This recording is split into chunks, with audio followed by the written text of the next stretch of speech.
সমস্ত ইহুদি খ্রিস্টানদের স্বীকার করতে হবে যে আমরা যেহেতু বাংলাদেশের নাগরিক, তাই আমরা জীবনভর বাংলাদেশের আইন শৃঙ্খলা মেনে চলতে বাধ্য।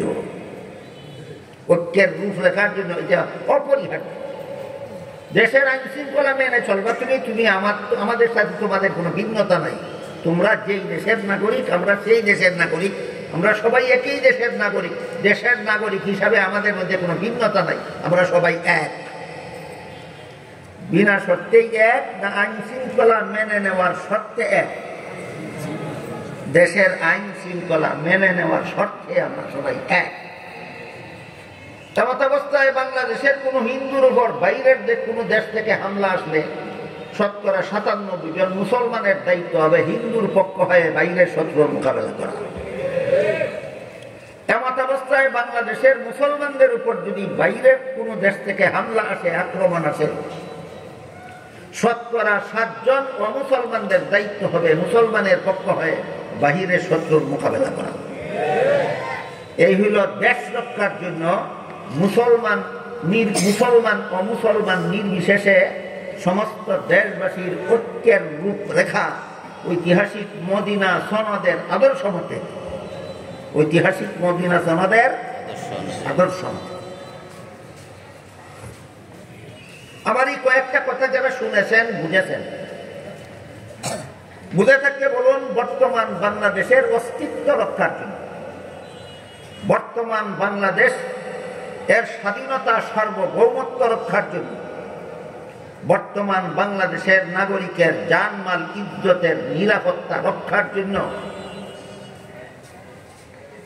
ঐতিহাসিক মদিনা সনদে কোনো ধারা আছে?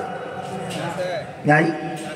যে ধারাটা এতক্ষণ বলো, বাংলাদেশের আইন শৃঙ্খলা যে সমস্ত অমুসলিমরা মেনে চলবে, তাদের সাথে আমাদের দেশের নাগরিক হিসাবে কোনো ভিন্নতা নাই, আমরা একই দেশের নাগরিক, সবাই সমান। তাদের উপর যদি বাইরের দেশ থেকে কোনো হামলা আসে, আমরা তাদের পক্ষ হয়ে শত্রুদের মোকাবেলায় যুদ্ধ করব। আমাদের বিরুদ্ধে যদি বাইরের দেশ থেকে কোনো হামলা আসে, তারা আমাদের পক্ষ হয়ে বাইরের শত্রুদের সাথে যুদ্ধ করবে। এই হিসাবে আমরা সবাই এক দেশের নাগরিক, আমরা এক, অভিন্ন। কিন্তু কেউ যদি বাংলাদেশের নাগরিক হয়েও বাংলাদেশের আইন শৃঙ্খলা মানে না, বাংলাদেশকে অস্থিতিশীল পরিস্থিতি তৈরি করতে চায়, বাংলাদেশে অশান্তি সৃষ্টি করতে চায়, গন্ডগোল, মারামারি, কাটাকাটি, বিশৃঙ্খলা সৃষ্টি করে দেশটাকে অচল করে দিতে চায়, দেশটাকে ধ্বংস করে দিতে চায়, তারা শুধু মুসলমানের শত্রু না, সমস্ত শান্তিপ্রিয় নাগরিকদের শত্রু।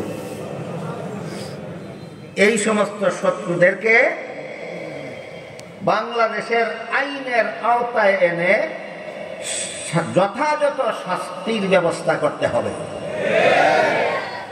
এই দাবি মুসলমান, হিন্দু, বৌদ্ধ, খ্রিস্টান নির্বিশেষে আমরা সমস্ত বাংলাদেশের ঐক্যবদ্ধ নাগরিক, বাংলাদেশের বর্তমান অন্তর্বর্তীকালীন সরকারের কাছে জোর দাবি জানাচ্ছি, বাংলাদেশের বাসিন্দা হয়ে, বাংলাদেশের নাগরিক হয়ে কেউ যদি বাংলাদেশে বিশৃঙ্খলা সৃষ্টি করতে চায়, বাংলাদেশে মারামারি, কাটাকাটি সৃষ্টি করতে চায়, বাংলাদেশে সাম্প্রদায়িক সম্প্রীতি নষ্ট করতে চায়, বাংলাদেশকে ধ্বংস করতে চায়, তাহলে তারা এই দেশের নাগরিক হওয়ার যোগ্যতা রাখে না। এদেরকে আইনের আওতায় এনে দৃষ্টান্তমূলক শাস্তির ব্যবস্থা করা হোক।